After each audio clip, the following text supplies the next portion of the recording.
नमस्कार दोस्तों, स्वागत है आपका सरल निवेश विद कौशिक वीडियो के अगले एपिसोड में। आज का वीडियो आजकल की राजनीतिक उथल-पुथल यानी कि ईरान, इजराइल और यूएस के बीच बढ़ रहे हैं तनावी संकट रूपी और उसकी इफेक्ट ऑन वर्ल्ड इकोनॉमी की हम समीक्षा करेंगे।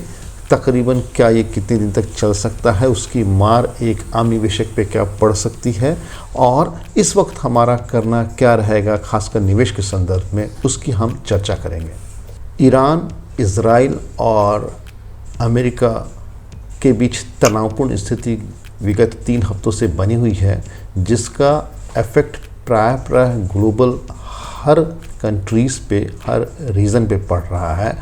ये शुरुआत तो इनके परमाणु समझौते के अवरोध पे हुई थी, लेकिन इसके बाद दोनों देशों के रेजिस्टेंस के कारण इसकी मार मिड ईस्ट में भी साफ देखने को मिल रही है।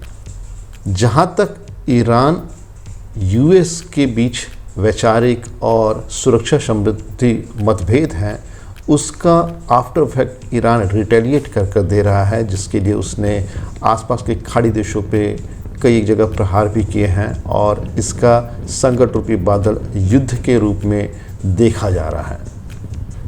इस अस्थिरता के माहौल में इसका सीधा इफेक्ट इंडिया के तटीय एरिया, इंडिया के ओवरऑल इकोनॉमी पे साफ दिख रहा है, जिसका पहला निशान निर्देशक करता है क्रूड ऑयल का इंपोर्ट, जो कि स्टेट ऑफ हर्मुज़, जो कि वर्ल्ड के करीब 20% ऑयल सप्लाई को कंट्रोल करता है। इससे भारत के भी निर्यात में अवरुद्धता आई है। क्रूड ऑयल की स्कार्सिटी से उसकी कीमत बढ़ सकती है, जो कि बढ़ी भी है। हम अगले स्लाइड पे आपको क्रूड ऑयल की बढ़ती कीमत की जिक्र कर सकते हैं। डेमोन्स्ट्रेशन देखें आप, इससे पता चलेगा कहीं तो भी ये $100 के आसपास चल रही है पर बैरल, और जिस हिसाब से जियोपॉलिटिकल टेंशन थमने का नाम नहीं ले रही है, ये बहुत जल्द ऊपर भी जा सकती है। इसका सीधा इम्पैक्ट एक डोमेस्टिक और कमर्शियल हाउस होल्ड्स पे पड़ता है और जिससे लोगों पे डायरेक्ट और इनडायरेक्ट एक्सपेंसेस की मार पड़ती है, इन्फ्लेशन का इम्पैक्ट आता है। इस आर्थिक विकास दर पर तनाव बढ़ने से आर्थिक विकास दर सीधे धीमी होती है, जिसका आपने आस मार्केट के ट्रेंड पे देखा होगा, जो कि करीब पिछले 8-9 महीने से सीधा इम्पैक्ट 15 to 18% मार्केट रिडक्शन पे आई है। जैसा हमने बताया कि क्रूड ऑयल की प्राइसिंग कहीं तो अराउंड $100 के करीब जा रही है, जो कि अनफॉर्चुनेटली ज़्यादा भी हो सकती है अगर वक्त रहते इनके बीच इम्पैक्ट और नेगोशिएशंस के बीच का एक सामंजस्य सही नहीं बना तो। लेकिन ऐसा पहली दफ़े नहीं है, जैसा कि आप चार्ट पे देख सकते हैं। कहीं तो भी ईयर 2009, ईयर 2015, ईयर 2022 के अराउंड एनी टाइम हमारा ग्लोबल इंडिसेस के ऊपर क्रूड ऑयल 100+ भी टच किया हुआ है। So it's not only one factor that is to be determined always. इसमें हर एक जियोपॉलिटिकल रीजन के करेक्शन के बाद इसके प्राइस इंडिसेस में भी करेक्शन आती है। अब आते हैं इंडियन मार्केट की समीक्षा करने के लिए, जहां तो इंडियन सेंसेक्स ने 86,000 के करीब का टॉप को छुआ था और अभी हाल ही के करेक्शन में ये समवेयर अराउंड 72.4 तक आया हुआ है, यानी सीधा 16 से 18% का करेक्शन सिर्फ एक साल के अंदर की बात है।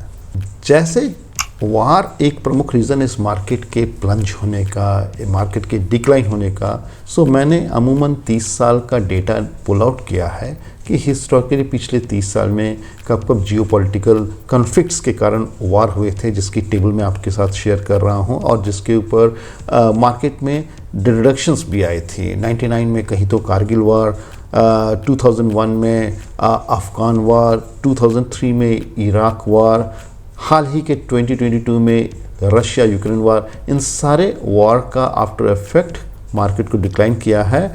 और यही नहीं, उस वार के बाद इकोनॉमी या खासकर सेंसेक्स कितनी जल्दी से रिगेन की, ये ताज़ु वाली बात है। एग्ज़ाम के तौर पर अफ़गान वार जो कि 2001 में हुई थी, उस वक्त वार के दरमियान 15.5% की मार्केट करेक्शन हुई थी, जो कि महज 6 मंथ में 10% को क्रॉस कर गई थी।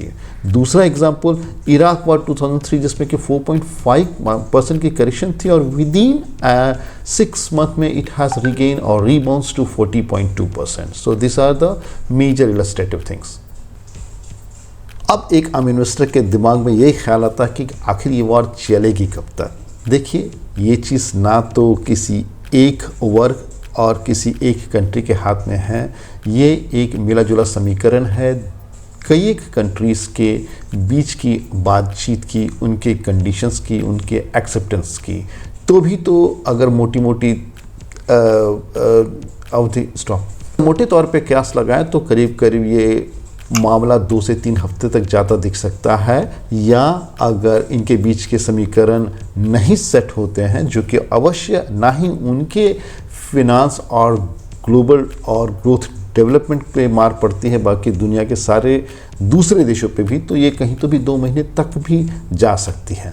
एक ग्लोबल लीडर्स जो कि हालांकि इस वॉर में अभी तक न्यूट्रल एक्ट कर रहे हैं, उन्होंने पॉलिटिकल और इकोनॉमिकल रिक्वेस्ट और प्रेशर दिया है कि इस युद्ध को बंद कर दें, क्योंकि इस युद्ध में यूटिलाइज की है जो भी आपके मिसाइल इक्विपमेंट या ड्रोन, जिससे सी लेवल पे लैंड लेवल पे कई कंट्रीज़ में अच्छी इम्पैक्ट देखने को मिली हुई है। इस वॉर से ना ही ईरान और इजराइल बल्कि मिडिल ईस्ट के कई कंट्री में उनकी अर्थव्यवस्था और उनकी एनर्जी इंस्टीट्यूशन पे भी काफ़ी इम्पैक्ट हुआ है, जिसका ग्लोबल असर सीधा वर्ल्ड के क्रूड ऑयल सप्लाई पे पड़ा हुआ है, जिससे एशिया स्पेसिफिक और यूके रीजनल एरियाज़ में काफ़ी स्कार्सिटी हुई है क्रूड ऑयल की, जिसका आफ्टर इफेक्ट आने वाले महीने 2 महीने तक सीधा पड़ सकता है। अब हम एक डिस्प्ले पे आते हैं लास्ट 30 ईयर्स के market and ups and downs के बीच में। मैं सिर्फ युद्ध की बात नहीं कर रहा हूँ, ग्लोबल डिफरेंट रीजंस के कारण, कई एक रीजंस के साथ हमारे सेंसेक्स या market, economical market, financial market कई बार गोते लगा चुकी है। 2-4 बड़े डेटा, 9/11 क्रैश के वक्त मार्केट ने 56% का डिक्लाइन किया था। 2008 की पीरियडिसिटी में मार्केट ने 59.5% का करेक्शन देखा हुआ है, और जग जाहिर है कोविड जिसके करेक्शंस आई थी 2020-2021 के करीब -38.1 का करेक्शन आया है। इन सारे करेक्शंस के बाद मार्केट ने with in a year rebounds back किया है, यानी कि market will perform on out perform in the long range, लेकिन शॉर्ट टर्म में इसमें करेक्शंस आती है जो कि एक किसी भी इन्वेस्टर के धैर्य की परीक्षा होती है। ऐसी सीरियस कॉन्फ्लिक्ट सिचुएशन में इन्वेस्टर के मन में ख्याल आता है अब करें तो क्या करें, इस वक्त में दुविधा होती है। सो इसके लिए सबसे बड़ी चीज़ है to reassess your investment strategy. इसमें 2 गलतियां बिल्कुल ना करें।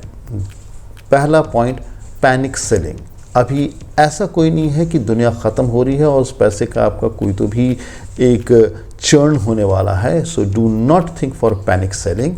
एंड दूसरी चीज़, टू स्टॉप योर SIP। जो भी SIP आपने किया हुआ है आपके लॉन्ग टर्म गोल के लिए अगर वो अलाइन है और गोल अभी भी 5 से 10 साल के दरमियान है, keep this SIP doing well. इस वक्त एक आम इन्वेस्टर को सबसे बड़ी जो सलाह दी जाती है, to sit on cash, do not pay with his hard earn money in this volatile market. पहली बात, अगर आपके पास पोर्टफोलियो है, पोर्टफोलियो की समीक्षा करें, keep your portfolio diversify in different prospects of rules in terms of your mid term plan, long term plan. अपनी portfolio का छोटा हिस्सा गोल्ड में भी रखें, रियल एस्टेट अगर है थोड़ा पोर्शन बेटर।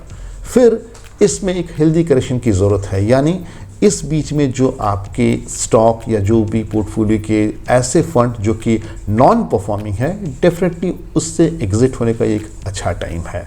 वरना अगर आपके जो मजबूत स्क्रिप्ट के स्टॉक या कोई भी अगर आपके पास फंड है, बेशक उसमें आप बने रहें। आपको एक ख्याल रखना पड़ेगा, to focus on energy level stock. अभी हर एक और एनर्जी मार्केट की क्राइसिस है जो कि काफ़ी शॉर्ट टर्म के बाद एक बूम पे आएगी। So if you are considering those stock और दोस स्क्रिप्ट, उस पर एक केयरफुल दृष्टिपात करें और वक्त से वक्त उसमें स्मॉल इन्वेस्टमेंट को आप स्टैक्स में जा सकते हैं।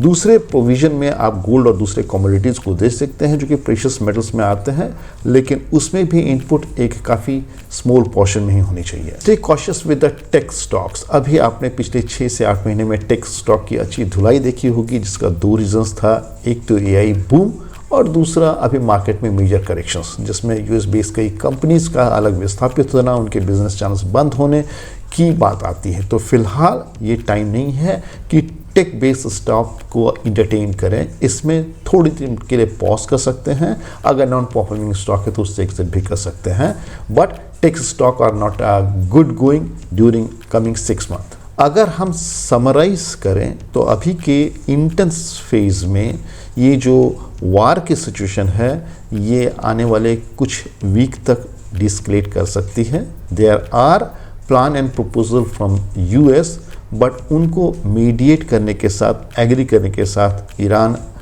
या इजराइल किस बात पे राज़ी होते हैं, वर्ल्ड की इकोनॉमी कब स्टेबलाइज होती है, वो अभी भी सवाल बना हुआ है। इसलिए जब तक ये बॉर्डर कॉन्फ्लिक्ट ईरान के न्यूक्लियर प्रोग्राम, उनकी रीजनल इन्फ्लुएंस के साथ स्टेबलाइज होती है, ग्लोबल एनर्जी सप्लाई पे अभी भी क्वेश्चंस बना हुआ है। और यही सोर्स ऑफ टेंशन और पीरियोडिक वायलेंस का की रीज़न है। हर एक इन्वेस्टर अपने इन्वेस्टमेंट के साथ कॉशियस रहें, SIP को बना के रखें। हर एक अच्छी डिप के कारण, मसलन अभी अगर 15 to 18% का करेक्शन है, you can deploy at least 10% of buy, and यही पीरियोडिक बाई आप रखें अगर market is going to fall for those good value of stock और certain script of your mutual fund. लेकिन लॉन्ग टर्म कारण आप अभी भी निवेशित रहें। आप याद करें, एक किसी शायर ने कहा है, दर्द की बारिश सही मत थम ज़रा आहिस्ता चल। So stay cautious, stay patient, and have a long-term investing orientation. Thank you very much.